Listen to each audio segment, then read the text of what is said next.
Ladies and gentlemen, how about a nice, warm round of applause for Justin Jefferson? They've been waiting.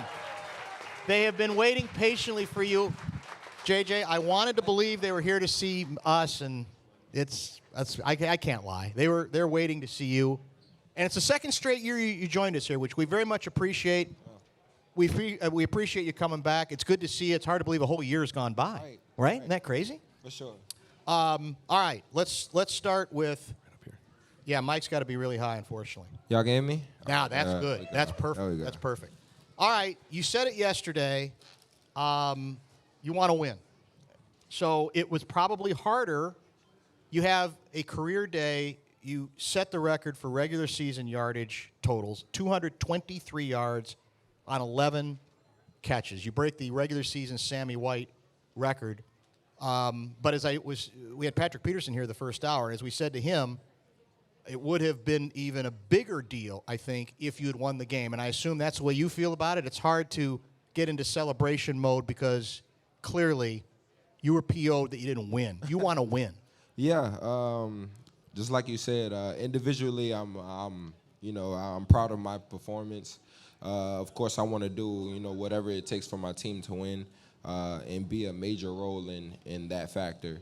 But it sucks to have that type of performance, want to get that win, and coming with the loss. It's definitely tough to deal with. But we're still in a good position. We're still leading the division, and we're still good in the playoffs. So we got that loss, but we can move on to next week and worry about getting that done. Without getting too technical, you had said during the week, a lot of people, of course, had mentioned to you, well, the Lions had held you down the first game. And you had said, I don't remember the exact quote, something effective, well, we know what happened. Yeah. We got some ideas. Yeah. We got some ways. Clearly, you guys did have some ideas. So what did you do, in terms of the scheme, what was done that made it more effective for you to dominate in terms of your wide receiver performance? Yeah, we felt that just the schemes that we have been running, the way teams have been playing me the whole year, we kind of only been running certain routes. So we kind of put like the whole route tree available for Sunday. I was able to run so many different routes, so many different concepts, being able to move in motion so many different times. It was kind of hard for them to really stay with me to really, double me. So, KO has been doing a great job by putting me in different positions to get the ball. And, we keep on stacking that, and, these wins say so. So, I've talked to a lot of people about you the last few weeks. We had Brian Billick on. We've had several people, and I've said, in fact, we had Cris Carter on. And I said to Cris, I admit I was probably trying to get him going. Because I said, Cris, he was a great receiver. Yeah. Obviously, this team had Randy Moss. And I said, Cris, let me ask you something. Is it crazy to suggest that Justin Jefferson could end up being the greatest wide receiver in Vikings history? And I fully expected Cris, being as competitive as he is, to go, well, let's slow down, calm down a little bit. He didn't. He said, no, it's not crazy at all. Yeah. I've loved him. I loved him coming out for the draft. Yeah. I felt he was going to be good. And I thought, man, that's high praise when Cris Carter is saying, no, it's not crazy to think about. Yeah, a funny story, him being my mentor in the combine, pretty much every single day of that week of us being there. And I just remember him actually saying during that time that I was the best receiver in that draft class. And he said I was going to prove so. And, everything that he has said has came to light. He has been with me the whole way of that process. He always gave me encouraging words to keep battling my battles and keep going out there and just performing at my best ability.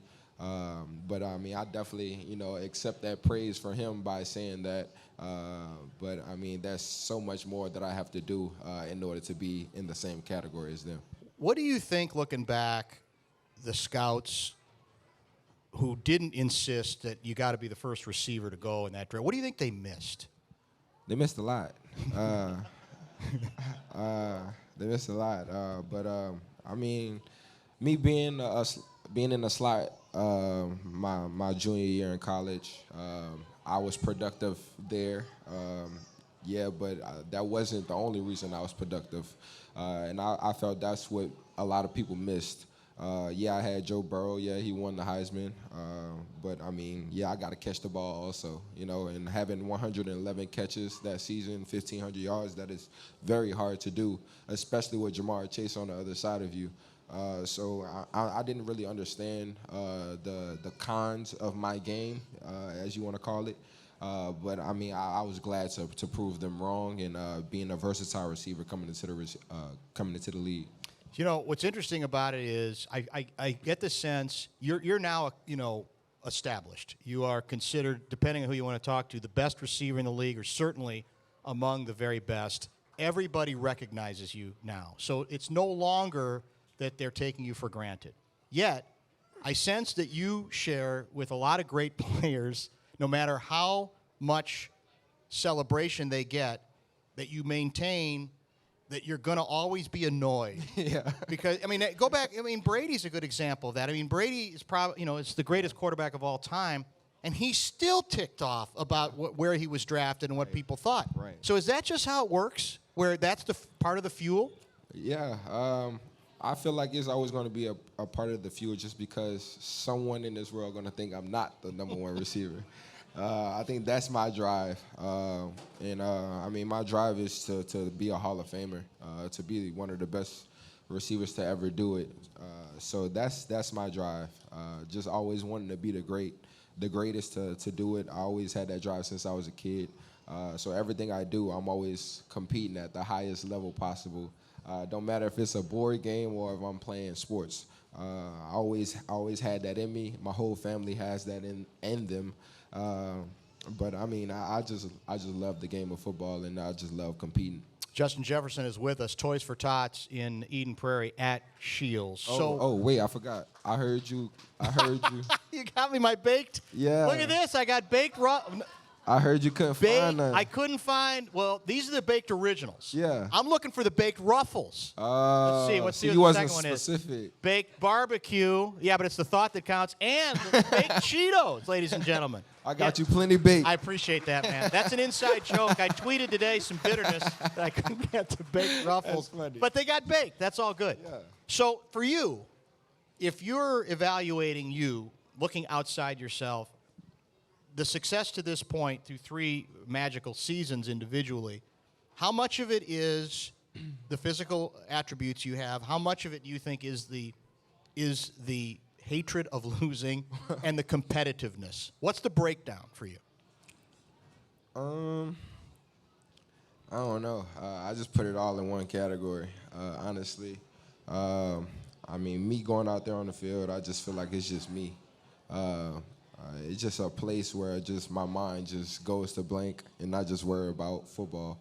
And me going out there on Sundays, it's just my alter ego. You know, that's Jets out there competing, going for those balls. But, you know, I'm just a normal person. You know, I just play video games like every little kid. I just be myself, and you know, I just love just competing and playing football. That's all it is about me, really. I mentioned we had Billick on, and the name he mentioned. This is another example of how highly you were thought of. Because I said, you know, Randy Moss was a freak, physically taller than you. Yeah. We associate these acrobatic catches, although obviously you had a pretty acrobatic one a few weeks ago. And I said, to me, what your greatness is, it's just like you just make every catch. They aren't always necessarily spectacular. And Billick said that reminded him of Jerry Rice. Now, same thing. He didn't say you're Jerry Rice yet. Yeah. But I think Jerry Rice, in a way, as he's playing, was underrated because it just didn't look like they were spectacular catches, but he made every catch, and he ran every route with precision. Right. Do you see that? I mean, route running and the precision, how big a part of what you do is that? Yeah, I mean, route running is a big part, especially in the NFL, because there's so many good guys that study your tape, you know, studying what you're doing every single game. Then there's also good guys in the league. You know, they're also talented at what they do, and their job is defending me. So I mean, whatever they can do, hold or double team, whatever they can do to stop me. That's their plan. They literally game plan specifically on players throughout the week to make sure they don't win the game for them. So it's difficult to go through that and have that on your mind, but route running separates that for you. Just being a good technician, you just learning where you need to be on the field, having that connection with your quarterback to say I'm gonna be at this place at this time, and him giving me that trust and just giving me those 50-50 balls and letting me just go get these grabs. That might be your greatest asset, your greatest value. And by the way, before, it's become very fashionable to throw you out there as an MVP candidate. We were doing it weeks ago, before it was fashionable, because I fully believed that you should be under consideration even then for MVP for the league. And it's never happened with a receiver, might not, but you should be right there in the conversation. Your greatest attribute might be convincing number 8 to take chances. That's been one of the challenges here. One of the frustrations with Kirk was, all right, does he have enough gunslinger in him? And I think his trust with you has enabled him to say, you know what, I will do more of that. How do you feel about that? Yeah, I feel like every single game he's learning more and more that he can just throw it in my vicinity and I can go and make a catch for him. But I mean, excuse me, he says it every game, just unbelievable catch. I'm just throwing it to a space and you're just going to make that grab. And I tell him every time, I got you, just no matter where it's going to be. I'm that competitor enough to go up and go make those catches no matter where it's at. And I feel like that connection with me and him is growing every single day, every single play. But as long as he's trusting me to go up there and make those catches, I'm going to keep having that confidence to go up there and make them. Do any corners try to get in your head? They try. By what do they do? Verbally? They try to get physical with you? Do they try to talk to you? What's the approach? A little mixture of all of that. Try to do like a little touch or a little grab every play, like just so like I can be like, stop touching me, like stuff like that, little like knick-knack stuff. Right. But it depends on who the person is and their confidence really. Like a Jalen Ramsey, he's confident in his game. He'll talk. A player that doesn't get that much recognition, that's not really big name like that, they don't have that much confidence, so they might not talk as much. So it all depends on the person, their skills. But I don't get too much trash. That's what I was going to ask. Do you like it? Do you almost welcome it? Do you ever worry that it can get you off your game a little bit or distract you, or do you almost look forward to it? I like it. I like competing. It's like my brothers coming and saying they can beat me in one-on-one. It's just I love that competitive spirit, and that it makes me go even harder than I was before. But I mean, nobody really tries to do that. So you mentioned you're 10-3. You're coming off a disappointing performance collectively as a team. A lot of the talk is obviously about the defense. Your coach is talking a lot about that as well. So how do you process this? How do you, because it feels like you're worse than 10-3 and you're not. But because of some defensive issues, are you concerned? Are you concerned about holding this thing together or making sure things don't get, because I know your plans are bigger than good regular season record. The plan is to do something in the postseason. So how concerned are you? What's the approach within the locker room about where this team is at after that loss to the Lions?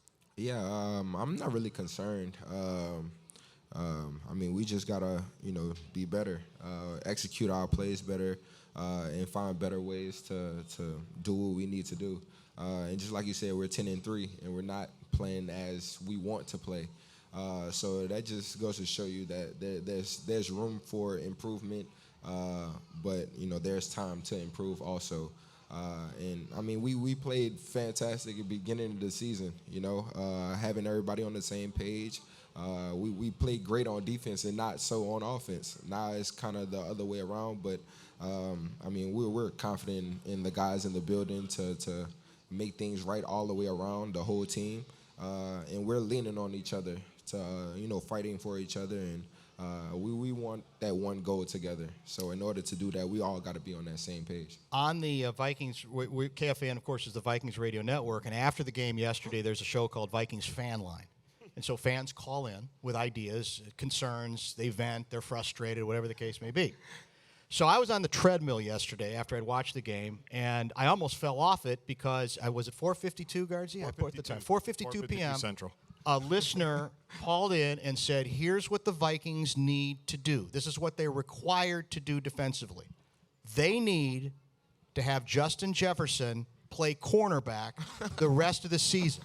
Are you willing to make that ultimate sacrifice, be a two-way player the rest of the way in order to save this team's secondary? Would you do it? I'll stick on the receiver side, on the offensive side. I'll stick what I know best. Yeah. But I mean, I'm confident in Pat P and the rest of the guys on that secondary side to do what they need to do. I mean, everybody don't like the way we've been playing on that defensive side, but it's a difficult league. You know, it's a tough league to play in. Every week we're getting in everybody's best, but it's not an excuse. We definitely need to play better all the way around, and we can fix that for sure this week. I thought it was quite a compliment to you. I was a little worried about his mental state because it doesn't seem like it'd be pretty unusual to see that done, but I thought I'd run it by if they ask me to go out there, then you know what I'm saying, well, I'll maybe do what I need to do. Occasionally, Randy, they like at the end of a game on a Hail Mary, okay, we just need you to stand in the end zone to knock the ball away. Used to you do that, right? Yeah. But that's very different than saying you're going to play two-way the whole time. Right? I ain't gonna want to knock it down though. I'm gonna catch it. That's it. Well, that's even better. An interception, even better. We appreciate you coming to see us, man. Of course. This was great. Of course. Like I said, I can't believe it's been a year since you were here. Congratulations on a tremendous run. I know, again, yesterday, what you wanted was the victory, and I think it's very clear that's what fuels you more than anything. For sure. But we can't congratulate you enough for your first 3 years, and, again, the time you've given us today. Always a good pleasure. Course.